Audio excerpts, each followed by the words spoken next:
Теперь же, парни, расскажу, или мужики, что же делать, если начали скрипеть рессоры. И, как видите, я устранил эту свою проблему. Просто берете домкрат какой-либо, поднимаете тачку за раму. То есть вы берете за раму, не за мост, за раму, понимаете, чтобы разгрузить заднюю подвеску полностью, ну, рессора. Снимаете колесо, вот это, и берете просто-напросто керхер и полностью вымываем всех щелей рессор.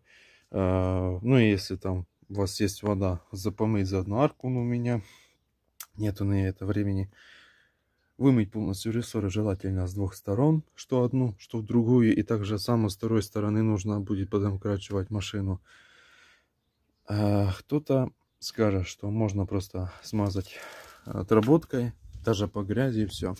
По грязи, парни, толком ничего не будет, она будет только еще хуже, будете выедать, будете износ и так далее. Я готов раз в месяц-два, тем более машина не так часто ездит, тем более по говну, там, ну, по грязи. Большинство по городу или просто по пересеченной местности, таская грузы. Я, что психанул, взял обычную, короче, бутылочку с распылителем. Сейчас даже расскажу.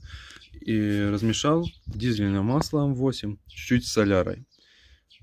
И между листами вот так я забрызгал. То есть, сейчас покажу. Вот эта бутылочка, как видите, тут только на дне осталась вот такая жижа масла с солярой.